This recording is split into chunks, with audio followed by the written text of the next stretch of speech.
করতে চাইলে করতে পারতাম। গুন্ডা আনতে চাইলে গুন্ডা আনা যায়, অসুবিধা হয় না। একজন আমাকে ধাক্কা দিয়েছেন, পাঞ্জাবি পরা, হ্যাঁ একজন ধাক্কা দিয়েছেন, তারপরে আমার লোক তো বসে থাকবেন, আমি তো একজন মহিলা, এবং পরে যখন আমার লোকজনকে মারধর করেছে আমার লোকজন জবাব দিয়েছে। সিম্পল। যেটা 15 বছরে হয় নাই, যেটা 15 বছরে হয় নাই সেটা আজকে হয়েছে। অলমোস্ট আমার গায়ে ধাক্কা দিয়ে আমাকে ফেলে দেওয়ার চেষ্টা হয়েছে। যেই বিএনপির নেতা কর্মীদের জন্য গত 15 বছর লড়াই করলাম, তারা আমাকে এখন ধাক্কা দেয়। মানে বিজয়নগরের ভোটার সংখ্যা বা ব্রাহ্মণবাড়িয়া 3-এর ভোটার সংখ্যা 6,10,000, আর আমাদের যেটা সরাইল আশুগঞ্জ সেখানে ভোটার সংখ্যা 4,20,000-এর মতো, আর এই 3টা ইউনিয়নের ভোটার হচ্ছে 1 লক্ষ।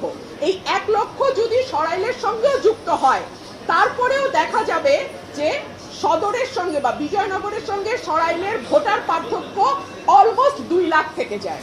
সো এত বড় একটা আসন সদর বা বিজয়নগর, সেই আসনটা অযৌক্তিক। বরং সরাইলের সাথে যদি 3টা ইউনিয়ন চলে আসে তাহলে ভোটার সংখ্যায় একটা ব্যালেন্স তৈরি হয়। 3 হচ্ছে এই 3টা ইউনিয়নে যারা বাস করে, ভুদন্তি, চান্দুরা এবং হরসপুরে, তাদের জমি জমার বেশিরভাগ কাজ সরাইলের সঙ্গে থাকে। সো তাদের জমির রেজিস্ট্রি থেকে শুরু করে অন্যান্য যে দাপ্তরিক কাজ, সেটা সরাইল ইউনিয়নে গিয়ে করতে হয়, সরাইল উপজেলায় গিয়ে করতে হয়। সে কারণে আমি বলেছি এই 3টা ইউনিয়নকে সরাইলের সঙ্গে যুক্ত করে দেয়া হোক। আরেকটা কথা, 3টা ইউনিয়নের লোকজন যদি বিজয়নগরে যায়, তাদের যাতায়াতের সময় লাগে অলমোস্ট 1.5 থেকে 2 ঘন্টা, আর যদি তারা সরাইলে আসে তাদের সময় লাগে 15 থেকে 20 মিনিট। তাহলে আপনারাই বলেন, যে 3টা ইউনিয়ন বিজয়নগরে যেতে 1.5 ঘন্টা লাগে, আর যদি 10 মিনিট 15 মিনিটে তারা সরাইলে আসতে পারে, তাহলে তাদের কোথায় থাকা উচিত? সরাইলে থাকা উচিত নাকি বিজয়নগরে থাকা উচিত? এই প্রশ্নগুলোই আমি নির্বাচন কমিশনে তুলেছিলাম। অত্যন্ত দুঃখজনক ব্যাপার হলো এখানে একটি মারামারি হয়েছে। আমি যেহেতু একজন আইনজীবী, আমি মনে করেছি আমার কেস আমি নিজেই প্রেজেন্ট করব। সো আমার কেস আমি প্রেজেন্ট করেছি। আমি আশা করেছিলাম নির্বাচন কমিশনের সম্মানের দিকে তাকিয়ে ব্রাহ্মণবাড়িয়া 3-এ যারা আছে তারা গুন্ডা পান্ডা নিয়ে ঢুকবে না নির্বাচন কমিশনে। বাট আনফরচুনেটলি আমি দেখলাম ব্রাহ্মণবাড়িয়া 3-এ যিনি প্রার্থী, তিনি তার সদল বলে 20-25 জন মিলে গুন্ডা পান্ডার মতন তারা সেখানে আচার আচরণ করলেন। অত্যন্ত দুঃখজনক, অত্যন্ত লজ্জাজনক, এবং আমি মনে করি এটা কমিশনের যে ভাবমূর্তি, যে গাম্ভীর্য এবং যে সম্মান, সেইটার সঙ্গে এটা যায় না। আমি আপনাদেরকে কিছু ছবি দেখাচ্ছি, তারা এলাকায় বিভিন্ন মানুষকে কিভাবে পিটিয়ে পিটিয়ে তারা স্বীকারোক্তি আদায় করেছে। So this is there nature. হ্যাঁ, এখনো ইলেকশন আসে নাই, একটা সীমানা নির্ধারণ নিয়ে এলাকায় এইভাবে তারা পিটিয়ে, ব্রাহ্মণবাড়িয়া 3-এর যিনি আছেন তিনি এইভাবে পিটিয়ে পিটিয়ে মানুষকে স্বীকারোক্তি নিয়েছেন।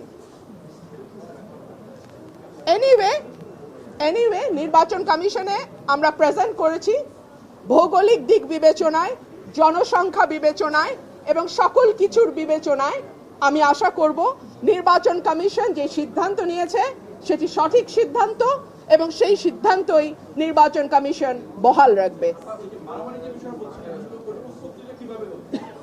যেহেতু ওদের 10 জন 12 জন মিলে কথা বলছে, সো আমি একজন কথা বলেছি, আর আমার পক্ষে একজন ডাক্তার উনি কথা বলেছেন। আমি কোনো গুন্ডা বদমাশের মেলা করি নাই, করতে চাইলে করতে পারতাম। গুন্ডা আনতে চাইলে গুন্ডা আনা যায়, অসুবিধা হয় না। আমি ভদ্রলোক নিয়ে এসেছি, ভদ্রলোক আসবেন কমিশনে, শুনানি করবেন, রায় হবে, যেটা রায় হয় হবে। কিন্তু তারা যেহেতু গুন্ডা পান্ডা নিয়ে এসছে এবং আবল তাবল বকছে, কথা বলেই যাচ্ছে, আমি লাস্টে একটা কথা বলার জন্য দাঁড়িয়েছি, এবং যেটা 15 বছরে হয় নাই, যেটা 15 বছরে হয় নাই সেটা আজকে হয়েছে। অলমোস্ট আমার গায়ে ধাক্কা দিয়ে আমাকে ফেলে দেওয়ার চেষ্টা হয়েছে। যেই বিএনপির নেতা কর্মীদের জন্য গত 15 বছর লড়াই করলাম, তারা আমাকে এখন ধাক্কা দেয়। তো ঠিক আছে, ধাক্কার বদলে তো ধাক্কা আসবেই, তাই না? সেটাই হয়েছে। নির্বাচনের আগে একটা সীমানা নিয়ে যদি এইরকম আচরণ আমরা দেখি নিজের দলের মধ্যে, হু নোজ নির্বাচনে কি হবে।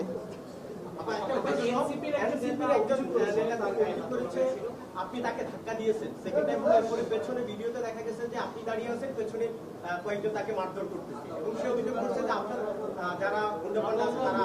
মুশকিল হচ্ছে উনি যেহেতু খুব পরিচিত কোনো মুখ নন, উনি এনসিপি থেকে এসেছেন না জামাত থেকে এসেছেন আমি জানি না, তবে উনি প্রথম, আমি জানি না যার কথা আপনি বলছেন, একজন আমাকে ধাক্কা দিয়েছেন, পাঞ্জাবি পরা, হ্যাঁ একজন ধাক্কা দিয়েছেন, তারপরে আমার লোক তো বসে থাকবেন, আমি তো একজন মহিলা, এবং পরে যখন আমার লোকজনকে মারধর করেছে আমার লোকজনও জবাব দিয়েছে।